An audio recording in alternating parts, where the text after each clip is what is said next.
Bien, il est 15h04. Nous allons pouvoir démarrer notre webinaire classique du jeudi après-midi. Donc, aujourd'hui, nous sommes environ 25 pour ce webinaire du jour, dont le sujet va être comment réaliser le post parfait sur les réseaux sociaux. Alors, parmi tous les présents ici, nous sommes un certain nombre à avoir soit des pages Facebook, des pages LinkedIn, et puis donc on est amené inévitablement à réaliser des posts. Et en fait, inévitablement, on se pose la question, mais comment je vais faire comment je vais rédiger mon post? C'est quoi l'astuce pour avoir 25 000 vues? Voilà. Des questions qu'on se pose plutôt régulièrement, souvent, et pour lesquelles on a assez souvent également peu de réponses. Alors, dans ce cadre-là, il y a quelque temps, j'ai eu l'occasion d'assister à un webinaire au titre accrocheur sur ce thème-là. Et donc, il m'a semblé intéressant d'en faire bénéficier l'ensemble des adhérents, des membres ou des sympathisants de Respire. Et donc, je vais avoir l'occasion de vous présenter, je vais se présenter tout seul, Alexandre Georges, donc qui va animer ce webinaire aujourd'hui, sachant que par rapport à la présentation initiale que j'avais vue, on a vu ensemble pour l'orienter tourisme, pour qu'en fait les exemples qui vont être pris puissent être parlants pour tout le monde.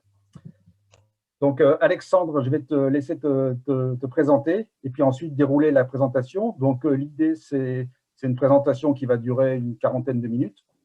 Donc profitez-en pour, pendant la présentation, alimenter le fil de discussion. On donnera ensuite quelques minutes, le temps qu'il faudra pour répondre aux questions qui je pense, seront nombreuses. Voilà, donc je répète le point initial. Donc, mais là, je vois que tout le monde a bien respecté. On coupe le micro pour qu'on puisse bien entendre Alexandre. Et puis on y va. Donc, Alexandre, je te laisse la parole. Merci beaucoup Eric. Écoutez, bonjour à tous. Je suis ravi de vous rejoindre aujourd'hui et donc d'animer pour vous cette présentation. Je vous partage sans plus attendre mon micro, mon écran, pardon, et je me présente en même temps. Effectivement, comme tu le dis, Eric, au titre un peu accrocheur, ambitieux, en tout cas, effectivement, créer le post parfait sur les réseaux. Donc, on va voir. Est-ce que vous voyez bien mon écran déjà? C'est OK pour tout le monde? Ouais. Ouais. On va voir voilà, comment on a la possibilité, en tout cas, de mettre tout en œuvre pour créer le post parfait sur les réseaux. Alors, quelques mots de présentation en introduction. Nous sommes basés à Annecy, ma petite com. Nous accompagnons des structures qui sont classiquement des commerces, des TPE, PME, dans des domaines d'activité divers et variés sur leur stratégie digitale. Donc, nous travaillons pour ça, nous avons l'objectif de développer leur visibilité sur Internet de manière globale, sur les réseaux sociaux en particulier, pour développer leur volume de clients et la fidélité de leurs clients. On va exploiter 5 leviers marketing et web marketing pour cela, qui sont le site internet, le référencement naturel ou payant, les réseaux sociaux, la photo, vidéo pour créer des contenus associés à ces supports-là et travailler l'e-réputation de l'entreprise. Ce que je vous propose aujourd'hui dans le déroulé, comme vous le disiez Eric, donc on va parcourir ces thématiques et voir comment on peut développer sa stratégie de contenu et parvenir à développer la visibilité de ses posts et donc de sa structure, de son entreprise. Je vais l'introduire par un petit préambule qui me paraît intéressant. On va essayer de définir ce qui est un post parfait. On verra quels sont les meilleurs contenus, les meilleurs formats à exploiter pour parvenir à cela. Je vous donnerai également quelques conseils sur l'optimisation, la rédaction de vos posts et visuels, et puis toutes les bonnes pratiques qui peuvent vous permettre d'améliorer vos résultats. Donc on en a à peu près pour 40-45 minutes. Ce que je vous propose, comme le disait Eric, c'est de noter vos questions, et puis on se réservera un temps à la fin pour échanger, pour que je puisse répondre sur celle-ci. Je crois qu'Eric, dans tous les cas, enregistre cette présentation, et puis je vous ferai parvenir le support. Donc ne renotez pas tout ce que vous avez ici, vous l'aurez à disposition si vous souhaitez vous repencher sur le sujet. Dans le préambule, voilà, ce que je voulais dire, c'est que aujourd'hui, par l'expérience qu'on peut avoir dans ce domaine-là, ça fait quelques années, 6 ou 7 ans maintenant, que je forme pas mal d'entreprises, de dirigeants, de chargés de communication à l'exploitation des réseaux sociaux. On rencontre un défaut souvent majeur des entreprises dans l'utilisation qu'elles font des réseaux, c'est qu'elles en oublient peut-être l'élément fondamental du réseau, qui est l'aspect social du réseau. C'est-à-dire que peu importe, quel que soit le réseau social, en tout cas tous ceux qui sont utilisés aujourd'hui pour vous permettre de gagner en visibilité, qu'on parle de LinkedIn, de Facebook, d'Instagram, on va se concentrer aujourd'hui sur ces 3 réseaux-là qui me semblent les 3 réseaux principaux pour vos activités.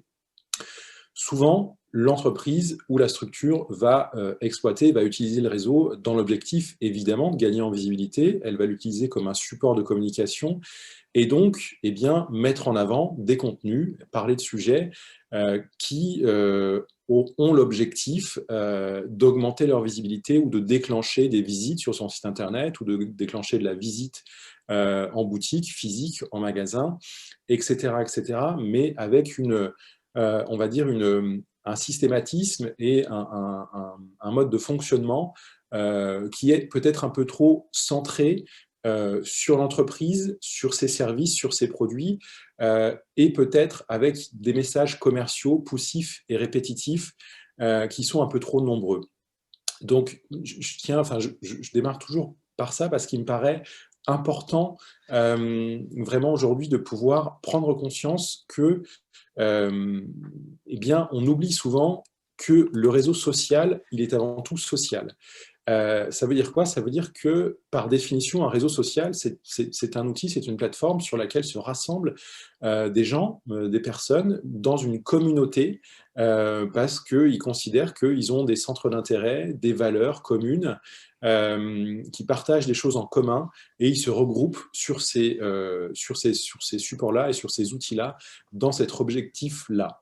Donc concrètement, il va falloir que, si aujourd'hui on veut continuer à développer sa visibilité en tant qu'entreprise sur ces réseaux sociaux, il faut avoir cet esprit communautaire là en tête, et plus on l'a, plus on va se mettre à la place de notre communauté, plus on va créer des contenus pour eux, pour elles, plus ils vont y répondre, plus ils vont interagir, et plus on va augmenter notre visibilité. Ce qui me paraît important, voilà, c'est de noter qu'aujourd'hui, toutes les personnes, toutes les entreprises qui réussissent le mieux sur les réseaux sociaux sont celles finalement qui vont respecter les codes qui fonctionnent dans le quotidien et dans la vie courante. C'est-à-dire toutes celles qui s'intéressent aux personnes qui sont en face d'elles, avec un objectif de s'intéresser vraiment à son entourage et aux personnes qui nous entourent. On peut prendre en exemple un groupe d'amis. Si vous avez dans votre groupe d'amis une personne qui, quand vous la rencontrez... alors, est-ce qu'on peut peut-être fermer les micros, s'il vous plaît, pour les personnes qui ne l'ont pas fait? Si dans votre groupe d'amis, vous avez une personne qui est auto-centrée sur elle-même, qui ne fait que parler d'elle lorsque vous la rencontrez, qui ne vous demande jamais comment vous allez, qui ne s'intéresse pas à vos problématiques, mais qui ne fait que parler des siennes, bref, une personne qui est auto-centrée sur elle-même, eh bien, elle risque peut-être d'être, au fur et à mesure, un peu refoulée par le groupe et un peu refoulée par ses amis, par lassitude. On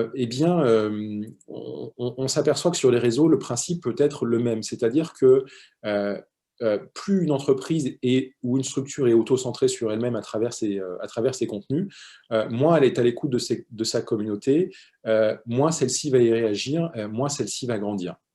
Donc, concrètement, on va essayer de tout mettre en œuvre pour faire le contraire, pour créer ce fameux post parfait. On va vraiment le créer pour la communauté, pour les personnes qui nous suivent sur les réseaux, en tenant compte de leurs problématiques et de leurs attentes, de leurs besoins, et vraiment en mettant en parallèle toutes ces valeurs et toutes ces attitudes qui nous permettent de réussir dans le quotidien. C'est-à-dire tout simplement être à leur écoute, les faire rire, les faire sourire, être généreux avec eux, créer de l'émotion, créer de la conversation, créer du dialogue et proposer des contenus qui éduquent, qui sont pertinents pour eux, qui leur permettent d'apprendre tout un tas de choses. On va y revenir évidemment tout le long du déroulé de cette présentation plus en détail. Parallèlement, ce qui est important de comprendre, c'est la définition de la viralité sur un réseau social, quel qu'il soit. Alors malheureusement, vous avez peut-être vu le même schéma ou quelque chose d'identique sur le fonctionnement de la viralité d'un virus, mais le fonctionnement et la viralité d'une publication sur un réseau social, encore une fois, quel qu'il soit, va se dérouler exactement de la même manière. Et ça, on ne l'a pas souvent en tête. C'est-à-dire que si vous êtes ici, le petit bonhomme à gauche, si la page de votre entreprise, le compte de votre entreprise est ici, dès lors que vous allez poster quelque chose, poster une publication, quel que soit le format, les premières personnes qui vont voir cette publication, ce sont les personnes qui constituent votre communauté et vos abonnés. Donc évidemment, plus ceux-ci sont nombreux, plus c'est intéressant pour vous, puisque il sera vu, votre publication sera vue par le plus grand nombre. Néanmoins, quelle que soit sa taille, si les personnes qui sont ici ne réagissent pas à votre post, si elles n'interagissent pas avec votre post, donc c'est-à-dire que si elles ne le likent pas, elles ne commentent pas, elles ne partagent pas ou elles ne cliquent pas sur les images ou sur les liens qui sont dans votre post, la durée de vie de votre post va être très courte et va s'arrêter ici. C'est-à-dire que la mécanique de viralité du réseau social ne va pas fonctionner. Si, à contrario, les personnes ou une partie des personnes qui constituent votre communauté interagit, si elles like, si elles commentent, si elles partagent, petit à petit, votre post va être visible auprès des relations, de vos relations, donc va passer de chaîne en chaîne, va être visible auprès des abonnés, des nouveaux abonnés de vos relations, de vos fans, en fonction de la terminologie qui est utilisée et du réseau social. Et petit à petit, votre post va grandir en visibilité de cette manière-là et va nettement se développer. Concrètement, si dans votre communauté, vous avez une personne qui s'appelle Roger qui interagit avec votre post, potentiellement, votre post va être vu par Jean-Luc, l'ami de Roger, qui est ici et qui verra dans son fil d'actualité que Roger a liké le post de l'entreprise Tartampion, dont vous êtes le propriétaire et l'administrateur des comptes. Donc, ça veut dire concrètement que, en fait, toutes les entreprises qui sont présentes sur les réseaux sociaux devraient avoir ce schéma-là en tête en se disant comment, à travers mon contenu, je vais pouvoir développer les interactions et faire réagir un maximum de personnes ici, au premier niveau de la chaîne, pour que petit à petit, mon post se diffuse et soit viral au sens propre du terme. Donc, il y a tout un tas de techniques et de méthodes qu'on va voir dans les étapes d'après, mais il est toujours intéressant de se rendre compte de ça. Ce qui peut expliquer peut-être, en voyant ce schéma, vous pouvez peut-être comprendre, en voyant vos publications, sur un historique de publication, que certains posts n'ont pas obtenu beaucoup de vues, tout simplement parce qu'ils ont obtenu peu d'interactions. Donc, il y a souvent un lien entre le volume d'interaction et le volume de vues, le nombre de vues de vos posts. Parallèlement à ça, ce qu'il faut également avoir en tête,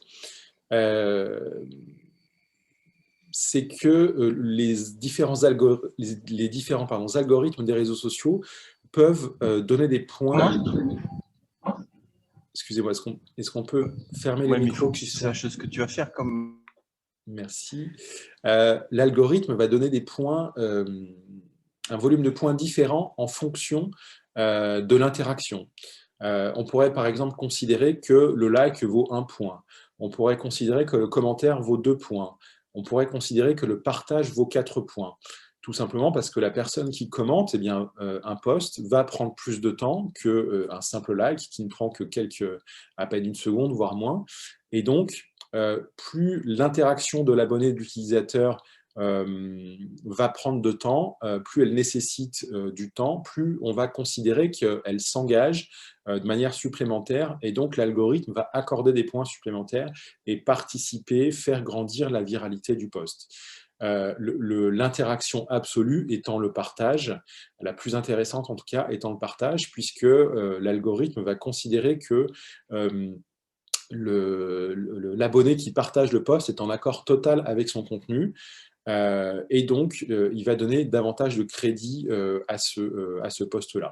Donc on va essayer de maximiser le nombre d'interactions avec cet objectif-là, en se disant qu'est-ce que je peux poster, comment mon post et pourquoi mon post il va pouvoir déclencher des interactions auprès de ma communauté, et si c'est possible, d'aller chercher encore davantage de commentaires et de partages. Dans ce cadre-là, qu'est-ce que ça veut dire? Donc ça, je vous l'ai dit, un post parfait, si on peut lui donner une définition, c'est un post qui génère un maximum d'interactions, de likes, de commentaires, de partages ou de reposts, en fonction du réseau sur lequel on est positionné. Un post parfait, c'est un post qui déclenche de l'émotion, parce que aujourd'hui, il y a une grosse concurrence de contenus qui sont publiés chaque jour sur les réseaux sociaux par tout un tas de personnes et d'entreprises. Et vous pouvez peut-être remarquer en tant qu'utilisateur du réseau social que vous allez vous arrêter dans votre fil d'actualité, quand vous le consultez sur un ordinateur ou sur un mobile, vous allez vous arrêter sur quelque chose qui déclenche de l'émotion. Donc souvent, c'est évidemment le visuel qui permet de susciter l'émotion, de déclencher l'émotion, et ce qui va vous faire réagir en tant qu'utilisateur, ce qui va vous faire liker, commenter ou partager, eh bien, c'est l'intensité de cette émotion. Plus l'émotion, plus forte l'émotion est générée, plus vous aurez une chance de maximiser le nombre d'interactions. Donc, on va essayer de mettre toutes nos chances de notre côté pour travailler le visuel, et bien que, en tout cas, une bonne partie de notre communauté s'arrête sur ce fil d'actualité, que le visuel génère de la curiosité, fasse réagir, soit impactant et fasse réagir notre communauté. Un post parfait, c'est aussi un post qui est instructif et qui délivre de l'information pertinente aux yeux de notre communauté. Donc, soit qui lui permet d'apprendre, qui lui permet d'éduquer ou pour laquelle elle trouve une pertinence. Ça veut dire que, et j'y reviendrai, on doit avoir aussi les profils types de personnes qui nous suivent, notre cible, notre audience, on doit avoir un maximum d'informations sur celle-ci, peut-être la classer, la catégoriser en groupe ou en famille, et essayer au maximum d'avoir ces personnes-là en tête pour leur délivrer de l'information pertinente à ses yeux, en tout cas. Un post parfait, c'est également un post qui montre que vous êtes à l'écoute, que vous êtes bienveillant, attentif ou dévoué à votre communauté. On verra tout à l'heure comment ça se traduit en termes de contenu. Un post parfait, c'est aussi un post qui montre votre générosité, qui montre que vous êtes aussi bienveillant, mais que vous mettez en place des actions généreuses ou des actions qui sont des contenus qui sont dédiés à votre communauté à travers des cadeaux, un contenu spécifique ou toute action généreuse. Un post parfait, c'est aussi celui qui fait rire et qui fait sourire, celui qui permet tout simplement de divertir sa communauté. On oublie aussi que l'utilisateur va se connecter sur les réseaux sociaux, souvent dans des temps qui sont des temps qu'il prend lui en dehors de sa journée de travail. Donc c'est très souvent, en tout cas c'est dans ces créneaux-là qu'on va avoir une masse importante de personnes qui sont le matin au petit-déj, le midi entre midi et 2 et en fin de journée. Donc plus on va proposer des contenus qui fait rire ou qui fait sourire notre communauté, plus on va créer ce lien de proximité avec elle, plus elle aura envie de revenir voir nos posts, et plus on a des chances qu'elle soit fidélisée à notre compte, et plus donc celle-ci va générer d'interactions. Un post parfait, c'est donc aussi celui qui permet finalement de créer le dialogue, d'échanger, de converser, de discuter avec nos clients ou avec nos abonnés. Je pense qu'on peut tout à fait faire le parallèle avec votre démarche commerciale que vous pouvez avoir chacun d'entre vous dans vos activités au quotidien ou la relation que vous avez avec vos clients. Eh bien, votre capacité à avoir de bonnes relations avec vos clients vous permet eh bien, de pouvoir vendre vos produits, vos services, de pouvoir petit à petit générer du bouche à oreille, avoir de nouveaux clients. Finalement, on pourrait faire cette traduction-là sur les réseaux sociaux. Plus vous allez prendre du temps à créer le dialogue avec votre communauté, avec les personnes qui vous suivent, plus vous allez lui permettre d'échanger ensemble, de discuter, de converser, plus eh bien, vous allez créer un cercle vertueux dans lequel vos abonnés prennent du plaisir à vous suivre sur les réseaux et automatiquement gagner en visibilité et augmenter la taille de votre communauté. Donc je crois que pour résumer tout ça, il faut vraiment se dire, je ne crée plus de posts littéralement pour moi, pour que le résultat direct soit la vente ou un contact prospect pour vendre mes prestations et mes services.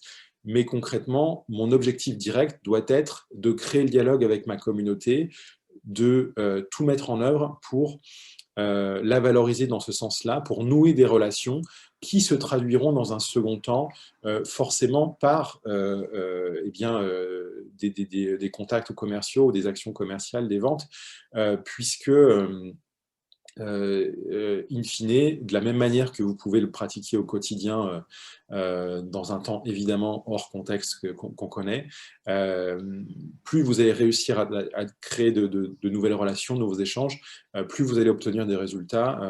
Et sur le réseau social, on peut imaginer que la mécanique est la même. Alors, une fois qu'on a dit tout ça, quel contenu et quel format on va exploiter? Eh bien, il y a des types de contenus et de formats qui vont nous permettre d'optimiser tout ça et des contenus qui vont nous permettre de maximiser les résultats dans ce sens-là. Le premier, c'est l'humain et c'est l'équipe. Quelle que soit la taille de votre structure, que vous soyez tout seul 8 ou 250, eh bien, plus on va valoriser l'humain, plus on va mettre en avant l'équipe, les collaborateurs, les salariés, les partenaires, les fournisseurs, les clients, plus on va eh bien, créer de l'impact dans ces posts, créer de l'émotion sur ces réseaux sociaux, et plus on obtiendra de résultats. Vous avez pu peut-être vous en apercevoir quand vous mettez en avant à travers vos posts un contenu qui est peut-être une photo assez classique, je ne sais pas, peu importe quel qu'en soit le contenu, mais comparativement avec une photo sur laquelle on a de l'humain, plus on a de l'humain qui est en train de sourire, plus il y a un message et il y a de l'émotion qui passe, qui traverse l'écran, et plus eh bien, on va avoir des résultats intéressants en termes de likes, de commentaires et de partage. Donc l'équipe dans son quotidien est un très bon levier pour ça, d'autant plus que les personnes qui eh bien, vous suivent sur les réseaux sociaux ont l'envie eh bien, de voir un peu l'arrière-boutique, de voir un peu ce qui se passe dans le quotidien de vos équipes, tout simplement parce qu'ils n'ont pas forcément accès à cette information, à ce type de visuel, et donc plus ils vont apprécier et plus ils vont encore une fois interagir avec ce type de post-là, pardon. Donc, que ce soit l'équipe ou le quotidien, comme je viens de vous le dire, ça fonctionne très très bien dans ce cadre-là, quel que soit son secteur d'activité. Donc, pour ça, on peut aussi illustrer, pourquoi pas, également par ses partenaires, par ses clients, par ses fournisseurs. Même si on travaille dans un bureau devant un ordinateur, on a cette possibilité-là d'illustrer de cette manière. Donc, évidemment, ça demande peut-être à certains qui n'y sont pas prêts encore de se mettre en scène, de se mettre en avant. Je conçois tout à fait que ce n'est pas forcément simple avec tous les collaborateurs ou avec soi-même. Malgré tout, on s'aperçoit que c'est ce qui apporte réellement du résultat dans ce sens-là. Même pour mettre en avant nos produits ou nos services, eh bien, on peut tout à fait les illustrer, là encore une fois, à travers l'humain, à travers une personne, un collaborateur qui va raconter, qui va prendre la parole et qui va raconter, parler de ce produit, de ce service ou de cette prestation. Donc, on a vraiment un capital hyper important à exploiter dans ce sens-là. Ça signifie évidemment qu'il va falloir créer des visuels et créer du contenu autour de ça. On peut déjà, je crois qu'il y a une bonne pratique pour ça, qui est le fait de prendre des photos régulièrement dans son activité, dans son quotidien, même si on ne sait pas forcément ce qu'on va en faire tout de suite, si on ne sait pas forcément comment ça va se traduire par un post plus qu'un autre. La systématisation, le fait de prendre des photos ou de la vidéo régulièrement va nous permettre de se créer une bibliothèque et petit à petit d'aller exploiter ce type de contenu. Je crois que dans vos activités, ce qui est aussi intéressant, alors évidemment, peut-être hors contexte, enfin, il est certain que ce contexte ne facilite pas les choses dans ce sens-là, mais de pouvoir là aussi valoriser et mettre en avant des témoignages de vos clients ou de montrer eh bien, l'expérience de vos clients dans ce sens-là. Là aussi, plus on va mettre en avant l'équipe, plus on va valoriser les collaborateurs et plus on va valoriser les clients, l'humain dans ce sens-là, plus on valorise aussi finalement l'image de l'entreprise, le fait que, déjà au quotidien dans l'équipe, de voir des collaborateurs souriants, ça crée ça va créer cette image valorisante dans le sens où vous paraissez comme une personne ou une équipe sympa, bienveillante, avec laquelle on va passer un bon moment. Donc, vous donnez déjà l'image d'une entreprise avec qui on a envie de travailler, forcément, pour laquelle on a envie de faire appel. Premièrement, et plus vous validez cette seconde étape par la traduction de ce que vivent vos clients dans cette expérience-là, plus évidemment vous allez confirmer ce principe-là, et plus vous allez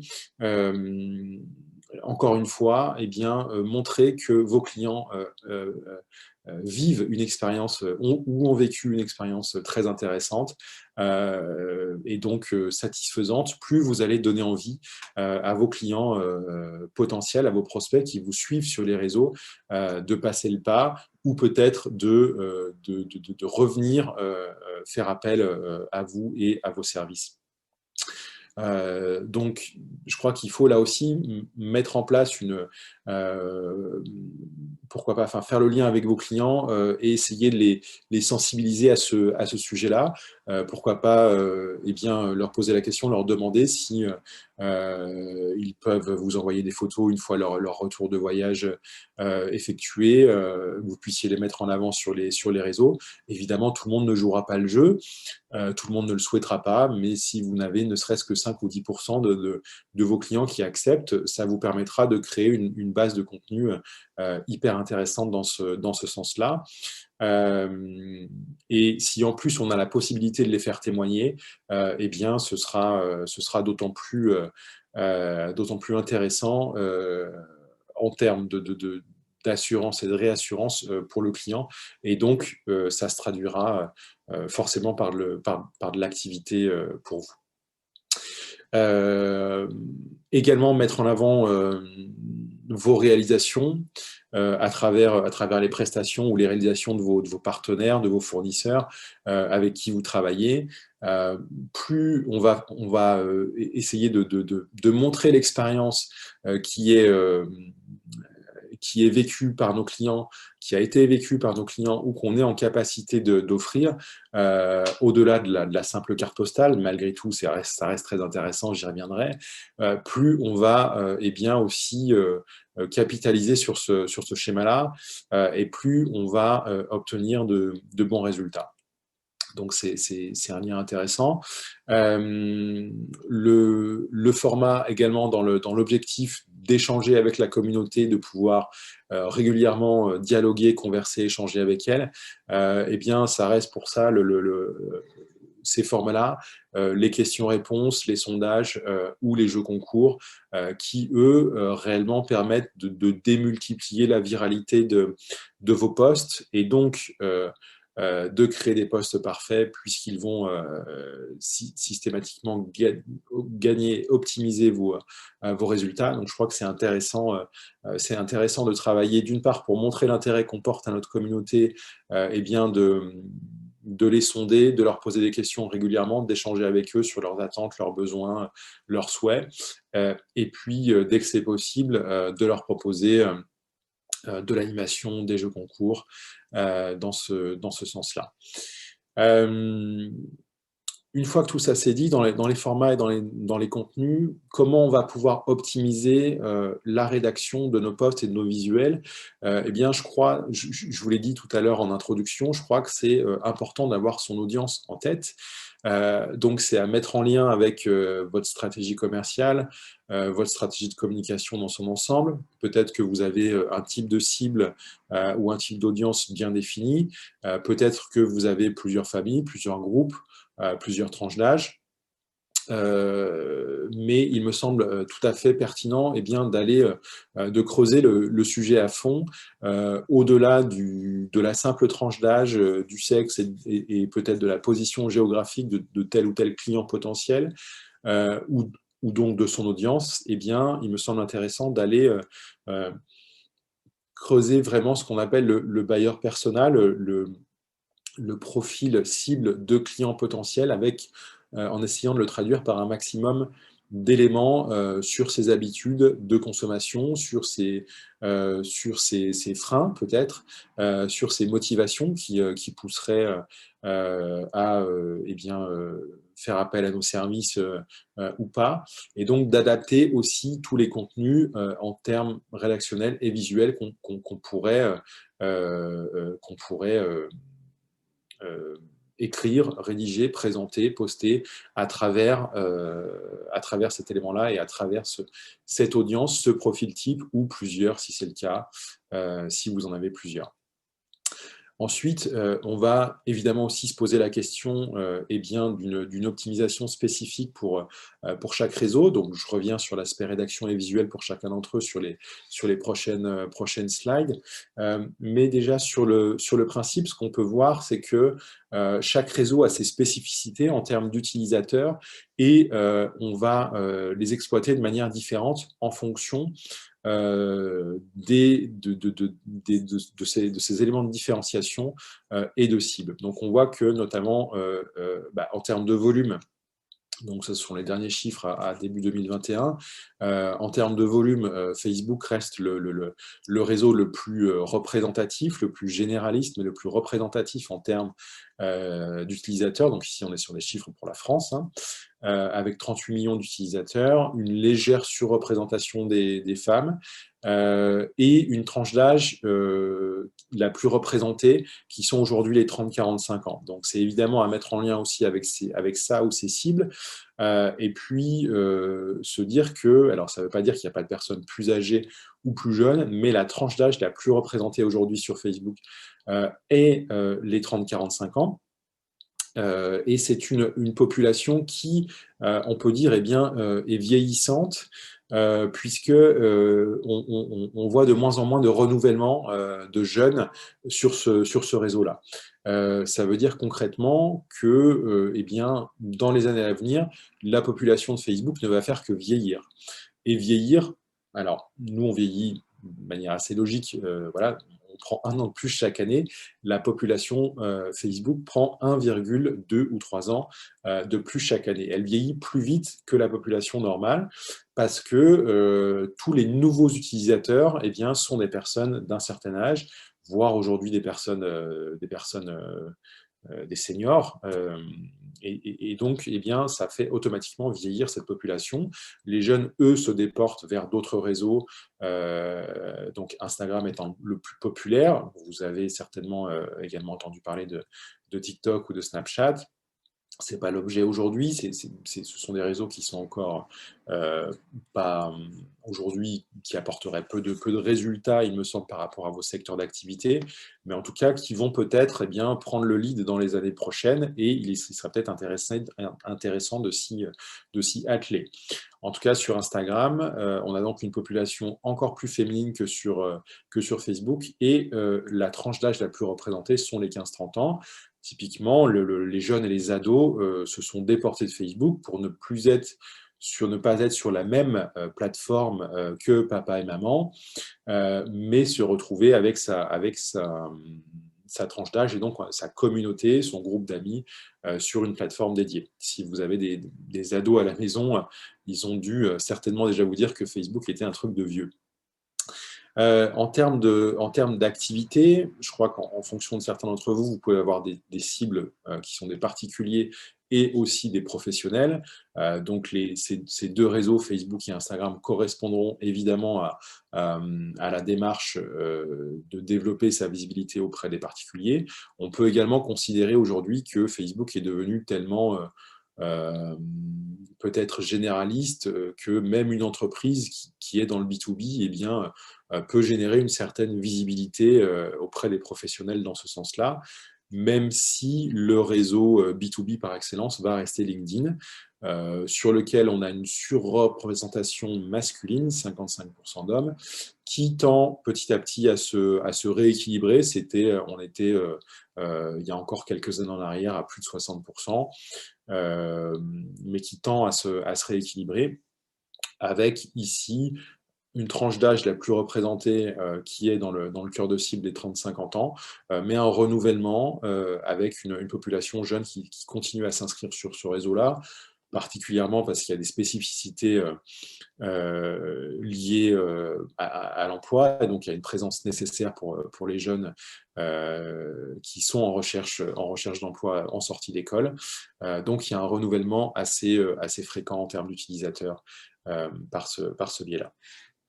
Alors, quelques ajustements, quelques règles spécifiques à chaque réseau.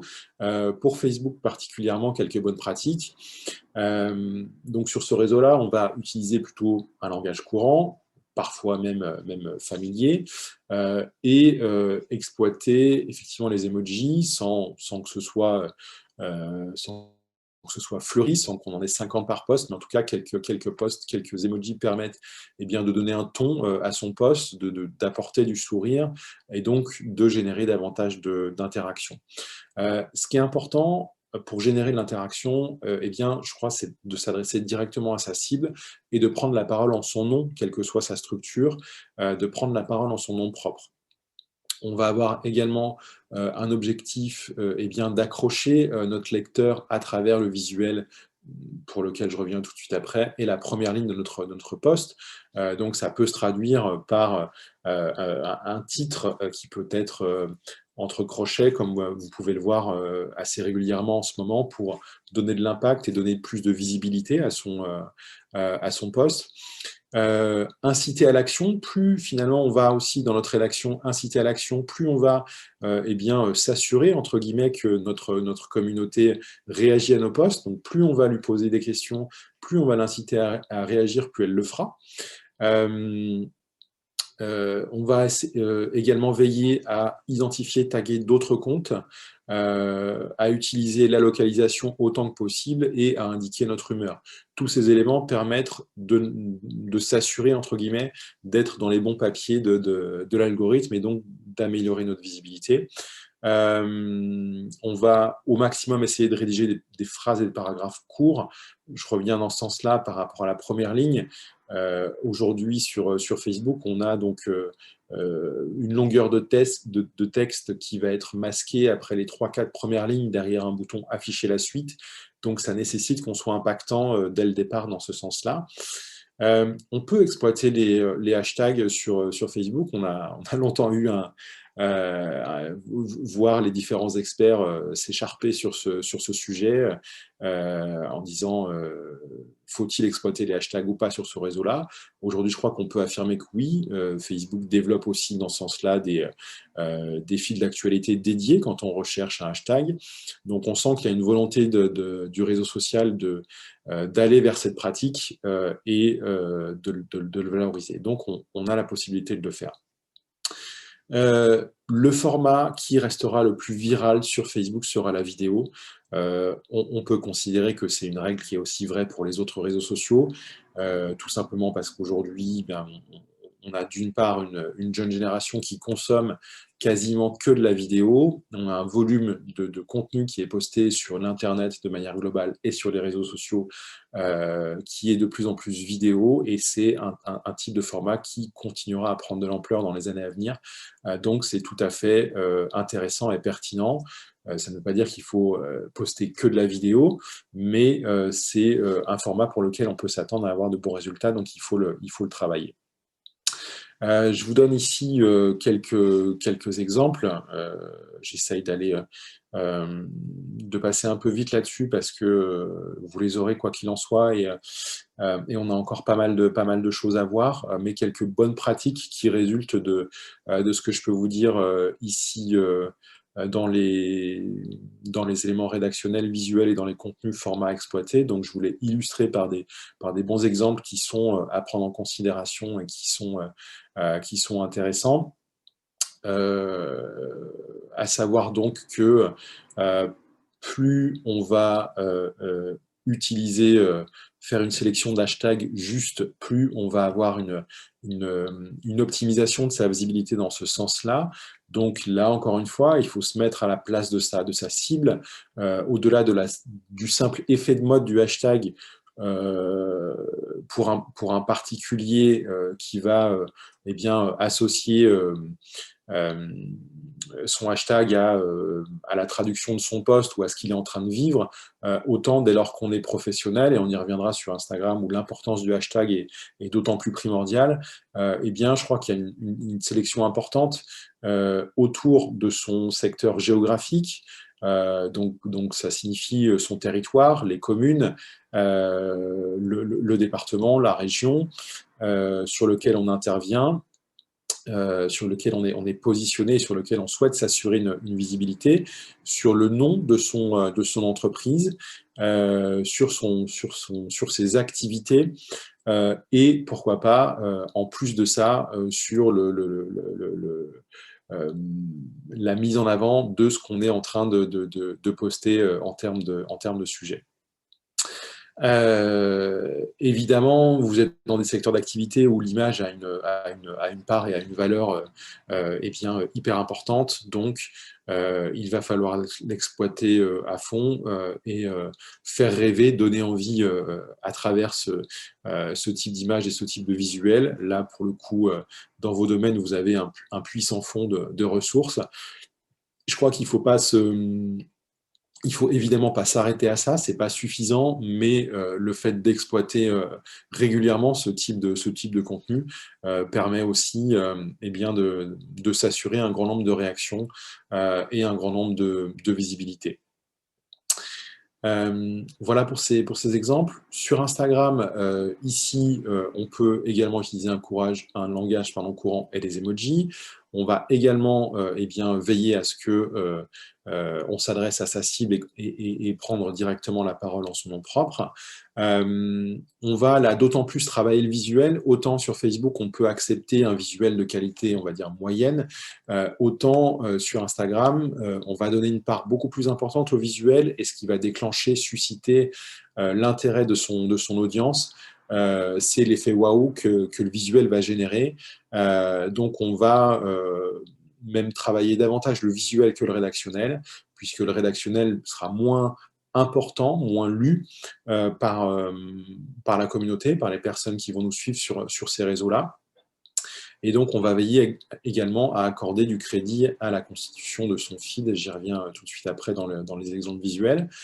Ici, on peut malgré tout, c'est toujours un plus, rédiger des paragraphes courts et moyens, et donc utiliser les bons hashtags pour optimiser le référencement de son post.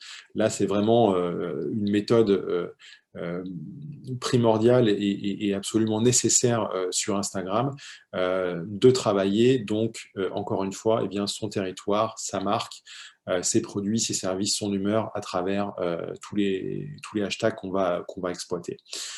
Évidemment, ne pas hésiter aussi à mentionner d'autres comptes et à utiliser la localisation pour parfaire sa visibilité.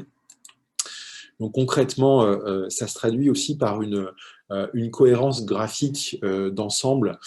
Sur les deux exemples que je vous donne ici, on voit notamment que eh bien, la construction du feed et des catégories de stories ont été travaillées autour d'une thématique et autour d'une volonté d'ensemble qui soit très esthétique, donc vraiment optimiser son feed et sa bio dans ce sens-là, avec cette volonté-là, pour que ce soit voilà, vraiment cohérent avec sa charte graphique, cohérent avec l'image qu'on veut valoriser, et cohérent avec l'ensemble des posts et des stories qu'on va exploiter. Quelques autres exemples sur des types d'activités un peu différentes ou des contenus un peu différents, mais en tout cas, là aussi, avec l'objectif d'optimiser son feed et ses stories réellement proprement. Donc, dans la volonté aussi d'exploiter ses visuels dans les contenus, et bien, dans l'effet waouh, on peut là aussi le traduire par de l'humain, évidemment, dans les contenus propres à Instagram. On va là aussi dans les paragraphes, comme je vous le disais avant, dans le contenu rédactionnel, utiliser l'emoji pour aussi peut-être aérer son texte et nous donner davantage envie de le lire, et s'adressant encore une fois à sa cible. Donc tous ces exemples sont des bons exemples. Là aussi d'autres visuels dans ce sens-là. Avec donc soit, on le voit notamment dans le post du milieu, destination Ramatuelle, d'intégrer le hashtag à l'intérieur de sa rédaction ou en fin de post. Plus la quantité de hashtags est grande, plus on va plutôt la positionner en fin de post, mais il n'est pas interdit de le positionner à l'intérieur du corps du message dans ce sens-là. Sur LinkedIn, on va, à contrario, plutôt veiller à utiliser un langage soutenu, un peu plus en tout cas que sur les autres réseaux. On va malgré tout avoir le même objectif d'accrocher à travers ses premières lignes de rédaction et d'inciter à l'action. On va par contre pouvoir mettre en œuvre une rédaction un peu plus exhaustive en termes de volume. Donc on a la possibilité de rédiger des paragraphes plus longs. On sait que par définition, l'audience LinkedIn est plus à même eh bien, de prendre plus de temps pour lire et parcourir des contenus rédactionnels plus volumineux que sur les autres réseaux qu'on a vus précédemment. Et on a également eh bien, la possibilité d'exploiter le hashtag depuis quelques temps maintenant sur LinkedIn. Là aussi, le hashtag prend de l'importance. Donc, malgré tout, avec modération et justesse, c'est-à-dire qu'on va en mettre beaucoup moins que sur Instagram ou sur Facebook. On va mettre 3, 4, 5 hashtags au maximum. mais on sent que c'est une tendance de fond sur laquelle LinkedIn travaille, et donc on va également s'assurer une visibilité dans ce sens-là en les exploitant. Donc il ne faut pas s'interdire de le faire, mais c'est plutôt une bonne pratique à mettre en œuvre à condition de les choisir avec modération et justesse. Sur ce réseau, on va aussi pouvoir intégrer des emojis. On les voyait peu jusqu'à il y a quelques temps en arrière. On voit qu'ils ont fait leur arrivée petit à petit aussi avec j'ai envie de dire la démocratisation des emojis et le fait qu'on les utilise tous au quotidien maintenant dans nos échanges, qu'on soit particulier ou professionnel. Et donc les applications téléphone et l'usage mobile de LinkedIn fait que on va là aussi veiller à construire ses contenus à travers des emojis. Pardon. Donc là, je vous note quelques exemples aussi dans ce sens-là, qui sont plutôt intéressants à exploiter, à la fois dans la rédaction, dans l'utilisation des emojis, dans l'utilisation des hashtags, même si là, pour l'auberge du Perbise, on pourrait considérer, à mon sens, qu'il y en a un peu trop pour LinkedIn, que bonheur, partage, confort, ce ne sont pas ici des hashtags qui vont nous permettre de gagner en visibilité sur ce réseau-là. Par contre, Taloir, Annecy, Lac d'Annecy, oui, parce qu'ils vont être davantage suivis par des prospects ou par des clients potentiels. D'autres exemples aussi sur le travail visuel. L'effet waouh, il n'est pas réservé à Instagram. On remarque aussi que plus les entreprises travaillent leur visuel sur LinkedIn, plus ça va nous permettre d'obtenir aussi d'excellents résultats. Donc il ne faut pas hésiter à le faire dans ce sens-là et pourquoi pas réexploiter les visuels qu'on a créés déjà pour Facebook ou pour Instagram sur LinkedIn. C'est aussi un excellent moyen d'optimiser le volume d'interaction et le fait de faire réagir par les différents types d'interactions et de communautés.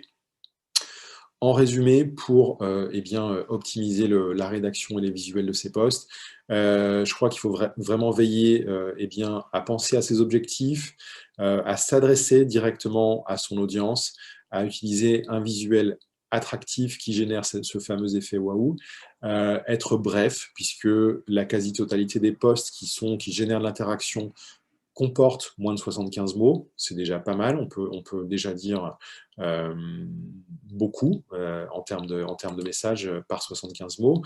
Veillez à aussi, sans en faire trop, mais employer un vocabulaire positif. On s'aperçoit que le vocabulaire positif permet aussi de générer davantage d'interactions parce qu'il va créer de l'émotion. Donc d'utiliser des verbes d'action pour faire réagir sa communauté, citer, mentionner ses clients, partenaires, fournisseurs et proposer un appel à l'action dès lors que c'est possible en utilisant des émoticônes et des hashtags si le réseau s'y prête et en fonction du réseau. Dans l'exploitation de visuels, je vous l'ai dit tout à l'heure, prendre l'habitude de faire des photos finalement du quotidien de votre entreprise, définir votre univers et s'y tenir, particulièrement pour Instagram, puisqu'on l'a vu, ça a une incidence assez importante en termes de résultats. Vous avez aussi, alors j'imagine vous dans vos activités, des ressources, des tas de bases de données de ressources, je vous en donne quelques-unes sur les slides suivantes, et la possibilité de créer des montages, photos, vidéos et des visuels textes. Donc pour ça, je vous donne ici une quantité assez intéressante de bases de données d'images libres de droit et gratuites. Vous avez aussi des bases de données payantes sur lesquelles vous allez pouvoir peut-être trouver davantage quelque chose qui colle à des types de visuels qui collent vraiment au message que vous souhaitez faire passer de manière plus précis, plus fin.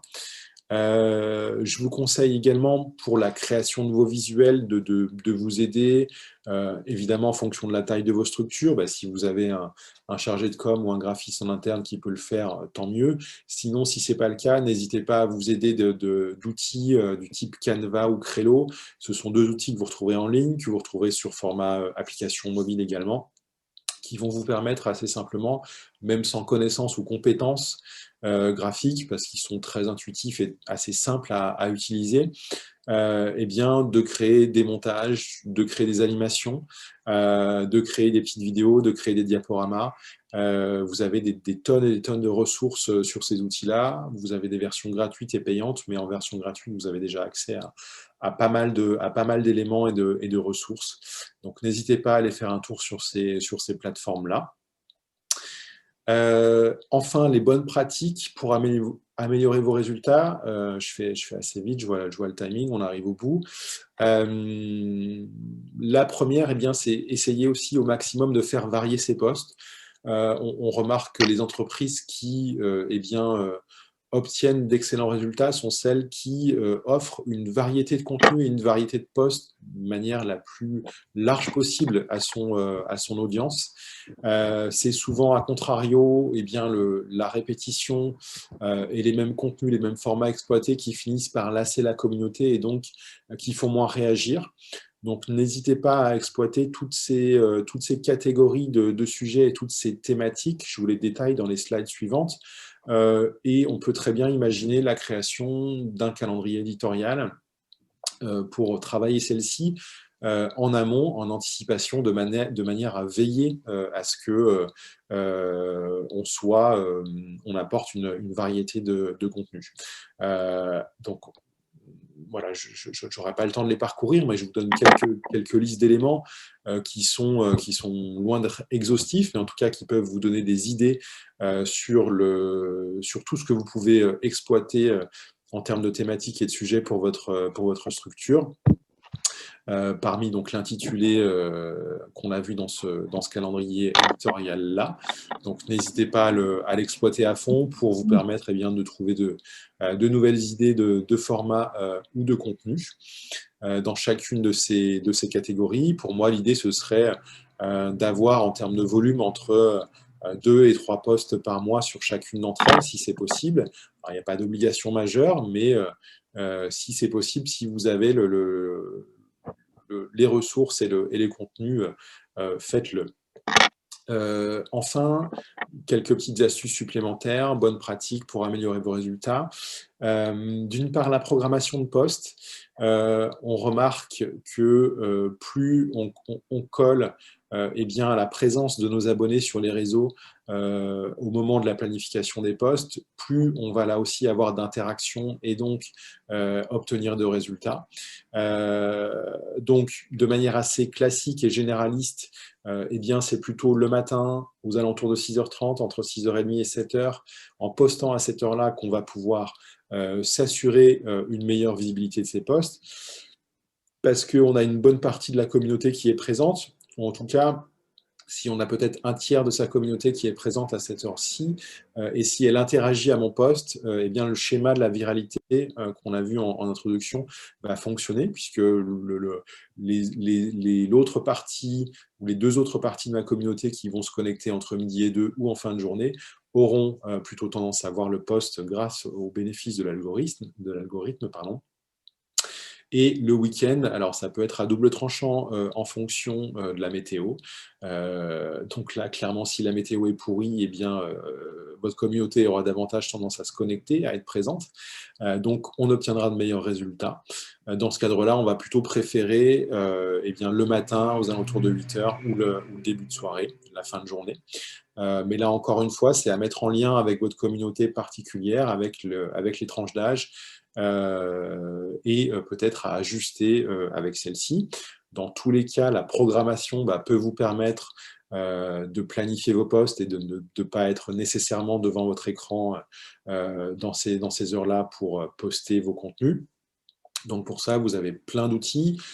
L'outil le plus classique à utiliser, c'est Creator Studio, qui est un outil de Facebook qui est gratuit dans l'utilisation, grâce auquel vous allez pouvoir eh bien, programmer vos posts sur Facebook et sur Instagram si vous connectez vos deux comptes professionnels.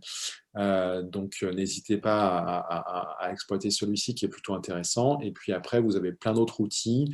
Certains proposent des versions gratuites ou payantes, mais qui vont vous permettre de programmer vos posts sur un de vos réseaux ou sur plusieurs de vos réseaux, si vous en utilisez plusieurs. Donc, je vous donne les plus courants ici, mais il suffit de taper outils, programmation, publication, post dans Google, pardon, pour vous donner une visibilité assez intéressante sur tous les outils qui s'offrent à vous. Voilà, j'en ai terminé. J'ai essayé, dans le timing, dans l'heure, de vous donner le plus d'éléments possible. J'espère que je n'ai pas été trop rapide, en tout cas, sur certains sujets. Ce que je vous propose, c'est que j'arrête le partage de mon écran et qu'on puisse revenir peut-être en se voyant pour répondre à vos questions. Merci Alexandre. C'est bon, on a déjà passé l'heure, mais c'est bon, je vois que tout le monde est resté, donc voilà, c'est un signe. Ça va être intéressant. Il n'y a pas eu de questions, mais j'ai eu au moins… Donc, j'ai Luc, en fait, qui souhaitait prendre la parole et poser des questions oralement. Donc, Luc.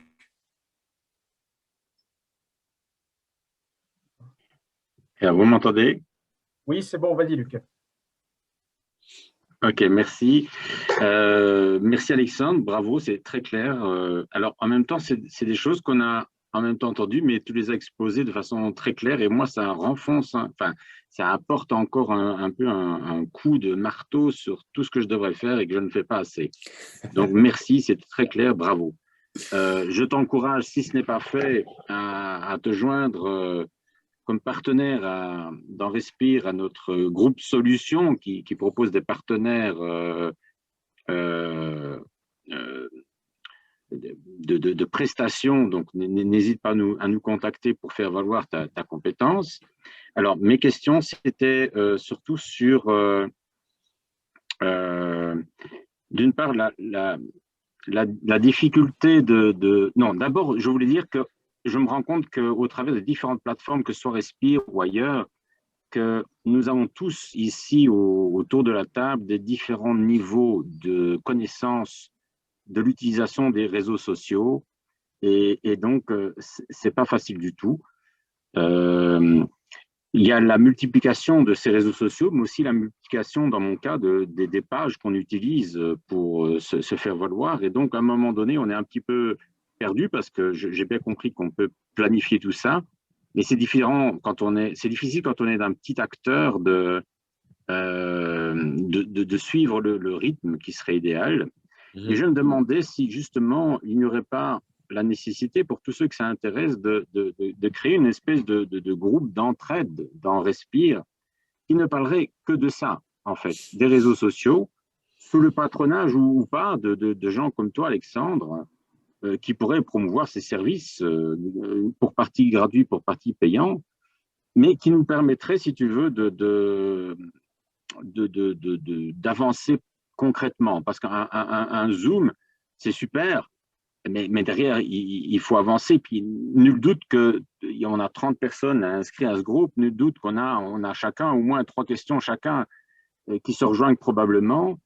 Et donc, comment faire suivre ce Zoom d'une forme de proactivité et puis de partage derrière? C'est ça surtout ma question, en fait. Ouais. Alors, oui, Eric, je te laisse peut-être… Oui, bon, je vais te laisser la parole. Oui, je pense sur ces sujets-là, bon, on ne va pas y répondre en 2 minutes, parce que c'est vrai que c'est un vrai sujet. On a bien noté, Luc, on va voir effectivement, parce que voilà, on pourrait faire 15 zooms sur ce point-là, donc il y a un vrai besoin, donc on va le noter. Donc après, je ne sais pas, est-ce que tu as, avant de laisser la parole aux autres, des questions plus techniques, est-ce que tu as une question précise à poser à Alexandre, Luc? Non, je ne pense pas, parce que je pense qu'on a tous des tas de questions techniques précises à poser, et je pense que ce n'est pas l'objectif aujourd'hui. On a bien compris la compétence d'Alexandre, et je pense que l'idéal, ce serait de poursuivre la discussion d'aujourd'hui avec des gens qui sont intéressés par cette thématique, mais pour voir alors partager, tu vois, avec chacun de nos expertises Ouais. différentes, et garder un fruit aussi des réflexions, parce que ici, c'est une vidéo, et donc on va perdre le fruit de cette vidéo. Ok, on va la poster quelque part, mais comment garder trace de tout ça et en faire bénéficier aux futurs membres pour ne pas répéter tout le temps la même chose. Comment peut-on construire quelque chose de valable et de durable et de partageable? C'est ça ma question. Ok, bah c'est bien noté, Luc, on va voir ça pour la suite, mais voilà. Alors, on va quand même essayer de répondre à 2-3 questions semi-techniques assez rapidement, parce que c'est des questions qui reviennent assez souvent. Donc, il y en a une là de Véronique, je vais la prendre directement, qui est, tu l'as peut-être vu, Alexandre, c'est le fameux sujet des algorithmes, en fait. Comment faire pour être toujours à jour avec les variations des algorithmes des différents réseaux? Alors, c'est loin d'être évident, en sachant que la plupart des réseaux, enfin tous les réseaux ne communiquent pas sur leur algorithme et sur le fonctionnement de leur algorithme. Ça reste assez flou comme sujet et assez opaque. Donc c'est vrai que on peut s'apercevoir que des fois, en respectant des bonnes pratiques, en respectant tout ce que je viens de vous dire ici, malgré tout, on peut avoir des différences assez étranges en termes de résultats. Et des fois, on peut se dire pourquoi le poste d'hier a marché, pourquoi le poste d'aujourd'hui n'a pas marché, alors que j'ai tout mis en œuvre pour bien faire comme il faut. Donc, ce qui est le plus délicat à gérer, effectivement, c'est cette concurrence de contenu pour laquelle on n'est pas, dont on n'est pas dépendant, enfin dont on est dépendant mais qu'on ne maîtrise pas. Et donc, je crois qu'il faut vraiment, premièrement, essayer de suivre toutes les bonnes pratiques que je vous ai données pour mettre toutes les chances de votre côté. Il ne faut pas non plus je dirais, s'obséder par le sujet de l'algorithme, parce que dans tous les cas, vous ne pourrez pas le maîtriser, et c'est bien dommageable, mais c'est lui qui maîtrise le sujet. Mais je dirais qu'il faut, plutôt d'avoir l'algorithme en tête, il faut plutôt essayer d'avoir sa communauté et se dire que vous aurez, quoi qu'il en soit, les faveurs de l'algorithme à condition que votre communauté réagit. Ça, c'est vraiment la règle ultime.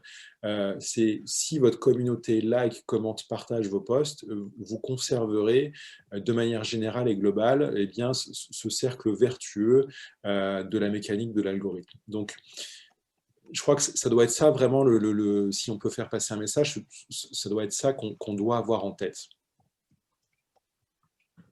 Ok, merci. Question suivante, aussi qui est assez récurrente.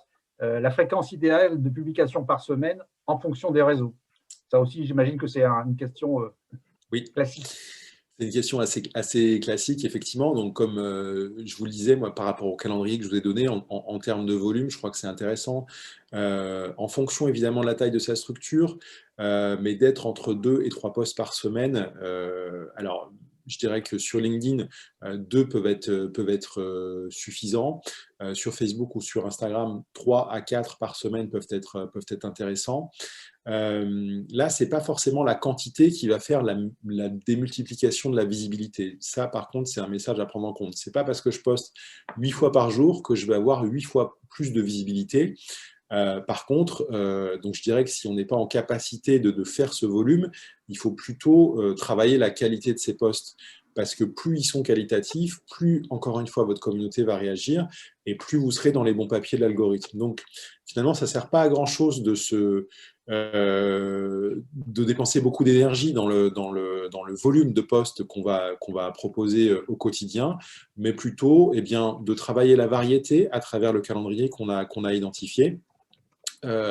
Et puis de respecter ces bonnes pratiques qui vont nous permettre d'obtenir le plus d'interactions possible. Pardon. Si vous êtes une toute petite structure, si vous êtes un dans votre structure et que vous ne pouvez faire que 1 ou 2 posts par semaine, très bien, voilà, ne passez pas vos nuits à faire davantage de posts, mais travaillez la qualité de ceux-ci et la pertinence pour votre communauté. Merci. Il y a une question également sur les bonnes pratiques en termes de langue à utiliser pour les publications. Oui, Pardon. Alors, si effectivement on a une clientèle étrangère, donc il y a plusieurs solutions en fonction des réseaux, donc notamment LinkedIn et Facebook peuvent vous permettre de soit traduire automatiquement votre post dans la langue de l'utilisateur. Donc, si vous avez une communauté qui est étrangère, eh bien, la personne qui vit dans un pays étranger, qui a un compte utilisateur de son pays, dans ce cadre-là, Facebook et LinkedIn, si vous avez activé ces options-là dans les paramètres, vont traduire automatiquement votre post dans sa langue, dans la langue des utilisateurs. Alors, c'est plutôt intéressant en termes de facilité, de rapidité. Par contre, on s'aperçoit que la qualité de la traduction est loin d'être excellente. Donc, moi, je vous conseillerais plutôt de désactiver cette option-là dans les paramètres et plutôt deux choses, soit de se dire « je réserve certains posts à ma communauté étrangère » si j'ai une communauté bien identifiée, bien construite, et bien dans ce cadre-là, certains posts, je la dédie à elle et je rédige et publie des posts pour elle, peut-être en les introduisant avec le drapeau du pays qui correspond. C'est une première possibilité. Ou alors, si on a une communauté qui est un peu disséminée dans 12 pays, ça risque d'être compliqué.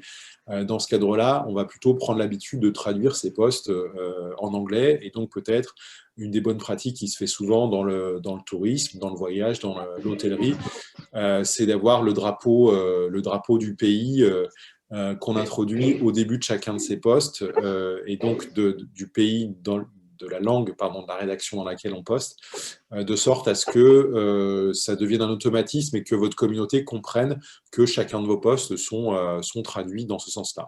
C'est l'autre bonne pratique. Pour une dernière question de Luc, en attendant les autres. Oui, Luc pose la question du partage, en fait, puisqu'il semblerait que le Graal, c'est d'arriver à faire partager ses posts, mais ce n'est pas forcément simple, c'est plus compliqué que d'un like. Donc, c'est quoi les bonnes pratiques pour arriver à faire partager ses posts? Alors, je crois que déjà, dans le contenu, c'est le format vidéo, c'est clair. La vidéo, de manière générale, sur les différents types de réseaux, est le format le plus partagé. Donc, il faut déjà travailler ce type de contenu-là, travailler la vidéo. Et plus elle va générer un effet waouh, plus elle va être partagée. Donc, je dirais que la qualité de la vidéo, la beauté des contenus ou l'émotion que va susciter le contenu de la vidéo vont permettre qu'elle soit partagée par un grand volume d'utilisateurs. Donc, ces éléments-là, principalement, qu'on va travailler pour maximiser le partage. C'est vrai qu'on peut voir parfois des structures, des marques ou des entreprises. N'hésitez pas à partager le post à votre communauté, à vos amis. Bon, c'est une méthode qu'on va pouvoir exploiter dans certains types de posts, mais évidemment, ça peut paraître un peu lourd au quotidien de générer ça. Donc, on va le faire plutôt avec parcimonie. Et l'autre technique, c'est le jeu concours. Le jeu concours reste aussi le type de post le plus partagé, donc c'est aussi un type de format qu'on va mettre en œuvre régulièrement pour obtenir davantage de partage. Il y a une question d'Émilie qui est un peu liée à ça. En fait, on vient de lancer notre communication sur les réseaux sociaux et sur Facebook. Nous avons souvent la proposition de booster la publication. Qu'est-ce que cela implique concrètement? Donc là, tu vas passer à la publicité payante, Alexandre. Voilà, donc ce n'était pas le sujet du jour. Le sujet du jour, c'était plutôt créer le post, ce qu'on appelle organique, parfait. Donc organique, ça signifie la publication gratuite.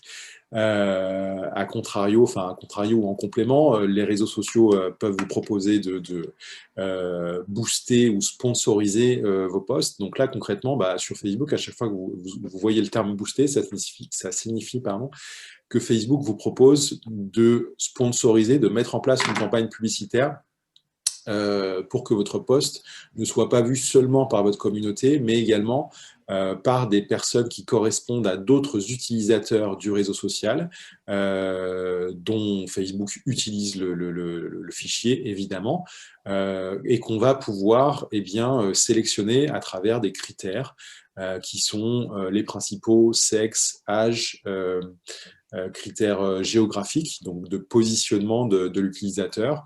On va pouvoir aller affiner jusqu'à des centres d'intérêt, et donc des habitudes, des comportements et des critères sociaux des différents utilisateurs. Vous pouvez parcourir Facebook pour tout ça. C'est une plateforme assez vaste, il y a énormément de critères, mais donc voilà, pour revenir à ça, le principe, c'est de booster, c'est payer pour être vu auprès d'autres utilisateurs, ce qui peut être tout à fait pertinent dans certains cas de figure, peut-être dans un objectif très saisonnier lié à votre activité pour se montrer auprès d'une certaine cible en termes de volume. En termes de coût, ça reste très, très accessible par rapport à plein d'autres supports publicitaires. En moyenne, avec 10 €, on est vu auprès de 500 personnes. Pour un budget de 10 €, il y a 500 personnes dans les critères qu'on a sélectionnés qui voient nos posts. Ça reste une moyenne, mais c'est à peu près la fourchette, l'indicateur qu'on peut se donner. Donc, ça peut être intéressant de le mettre en œuvre, mais évidemment, il faut savoir que c'est le business model d'un réseau social. Il faut aussi avoir ça en tête. Quel que soit le réseau social, son business model, puisque l'utilisation de la plateforme est gratuite par l'utilisateur et l'entreprise, eh bien, c'est de vendre de l'espace publicitaire. Donc, évidemment, elle vous sollicite en tant qu'entreprise dans ce sens-là, dès qu'elle peut, pour que vous le mettiez en œuvre. Merci. Est-ce que quelqu'un souhaite prendre la parole? Profitons-en, Alexandre, exclusivement pour nous, donc c'est l'occasion de lui poser des questions techniques ou pas.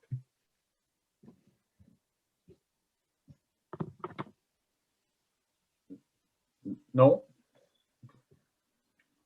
Plus personne n'a de questions. Donc, ok, bon, c'est parfait. Donc, on va plus avoir. Allez, j'en pose une petite. Est-ce qu'il est pertinent, Alexandre, d'avoir une ligne éditoriale par réseau utilisé ou de publier sur tous les réseaux à peu près la même chose? Je vous prie de m'excuser si la question a déjà été posée, mais j'ai été interrompu plusieurs fois pendant le Zoom. Non, c'est une bonne question. Alors, on l'a traité, on va dire partiellement pendant la présentation. Alors, il y a des entreprises qui le font. Il y a des entreprises qui sont présentes sur plusieurs réseaux, 2, 3, voire d'autres réseaux, et qui, effectivement, créent un seul contenu et qui vont le dupliquer sur tous les réseaux. Alors, je dirais que ça peut être une méthodologie, mais je crois qu'il faut être attentif à sa communauté. D'une part, on a vu qu'en fonction des plateformes, en fonction des réseaux, on a des audiences qui seront différentes. Donc, il faut, je crois, faire le lien avec le type d'audience qu'on a et voir la pertinence de tel ou tel sujet pour notre audience. Mais en tout cas, on peut se dire que certains posts peuvent être dupliqués ou repostés sur plusieurs réseaux. Les puristes, évidemment, c'est aussi à mettre en lien avec votre capacité à diffuser des posts et les ressources internes que vous avez. Les puristes vous diront qu'il est hors de question de faire ça, que chaque réseau a son audience propre et qu'on doit créer un contenu spécifique pour chacune de nos communautés propre à chaque réseau.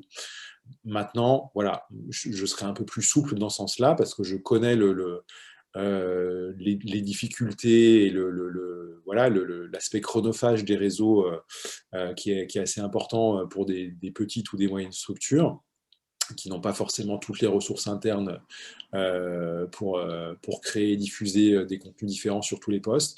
Donc on peut se dire que oui, en restant généraliste, en tout cas certains posts ou certains contenus, certains visuels peuvent être exploités sur plusieurs réseaux. Sachant, Alexandre, je ne suis évidemment pas spécialiste, mais il me semble que par exemple, entre Facebook et Instagram, en planifiant un post sur Facebook, on peut faire en sorte qu'il aille directement sur Instagram. Exactement, oui, tout à fait. C'est un élément complémentaire qu'on peut dire. Merci Eric. quand on a connecté sur Facebook ces deux comptes professionnels, quand on a relié ces deux comptes professionnels Facebook et Instagram, on peut mettre en place des reposts automatiques d'un réseau vers l'autre, dans un sens ou dans l'autre maintenant, ce qui n'était pas le cas auparavant. Avant, on pouvait le faire uniquement depuis Instagram. Maintenant, depuis Facebook, on peut également poster sur Instagram. Donc on peut aussi faire un choix, enfin on peut le faire de manière automatique pour tous ces posts, ou on peut sélectionner certains posts uniquement qu'on reposte sur l'un ou l'autre des réseaux. Évidemment, c'est un outil très pratique pour les entreprises. On peut se poser la question, encore une fois, de la pertinence. Bon, c'est possible de faire ça puisque Instagram appartient à Facebook, a été racheté par Facebook il y a déjà quelques années. Maintenant, voilà, il me semble, le risque, c'est qu'on se dise que finalement, si on permet ça, et on permet ça aujourd'hui, mais si on permet ça, eh bien, le risque, c'est qu'on se retrouve demain, assez rapidement, avec un réseau Instagram qui n'est qu'un copier-coller de Facebook, puisqu'on permet aux entreprises de reposter de manière automatique. Donc, c'est le risque, et qu'on perde un peu les spécificités du réseau. Une petite question, bonjour à tous. Est-ce Bonjour. que l'utilisation des posts de janvier, les ressortir en février-mars avec un certain délai entre les deux, c'est pertinent, de façon à retoucher une audience différente, ou la même qui ne l'a pas vue tout simplement? Faire des marronniers un peu comme dans les magazines papier par exemple. Alors, deux choses. Je crois que là, encore une fois, il faut aussi être attentif à sa communauté. Si on ressort exactement le même post à 1, 2 ou 3 mois d'écart, on risque peut-être de lasser la communauté, une partie de la communauté qui l'aurait déjà vu. On ne va pas pouvoir, en diffusant ce post, sélectionner une partie de l'audience qui n'aurait pas vu le post. Donc ça, le réseau ne le permet pas. C'est compliqué, enfin, c'est pas possible à mettre en œuvre. Donc le risque, c'est que les abonnés qui ont déjà vu votre post 1, 2 ou 3 mois auparavant vont se dire, bon, il se foule pas trop, il se contente de reposter ce qu'il a déjà posté. Par contre, on pourrait peut-être, dans une intervalle un peu plus longue, réutiliser le même type de post, peut-être en le mettant à jour, peut-être qu'une information ou qu'un contenu qu'on a posté en janvier peut être mis à jour en septembre ou en janvier l'année d'après. Donc ça, c'est possible. Si on apporte, encore une fois, je crois, une valeur ajoutée dans ce sens-là, dans le repost. D'accord. Ça, c'est une première des choses à faire. Maintenant, effectivement, on n'a pas parlé de marronnier, mais c'est aussi un élément dont on peut s'inspirer en fonction de son activité et de la saisonnalité qui peut être intéressant à exploiter pour vous aider à trouver des types de contenus et à renouveler vos contenus. Merci. Je vous en prie. Ok. Très bien, il est 16h25. Donc voilà, on a bien, c'est pas encore nuit, mais on a bien débordé. Donc, si vous n'avez plus de questions, je pense qu'on va clôturer ce webinaire du jeudi. On a encore une trentaine, donc c'est pas mal. Bon, c'est un sujet qui n'est pas sans fin, mais qui est riche. On va voir comment on peut peut-être reproduire sur des sujets un peu équivalents. Ce n'est pas la matière qui manque. En tout cas, merci beaucoup, Alexandre, pour ta présentation. Écoute, merci Eric pour m'avoir permis de le faire et de m'avoir convié à le faire. Voilà, j'étais très heureux de vous retrouver aujourd'hui et de vous donner ces bonnes pratiques. J'espère que ça a pu répondre aux attentes de tous les participants et j'espère que vous allez pouvoir mettre tout ça en œuvre et je vous souhaite en tout cas une bonne suite et de bons résultats sur les réseaux.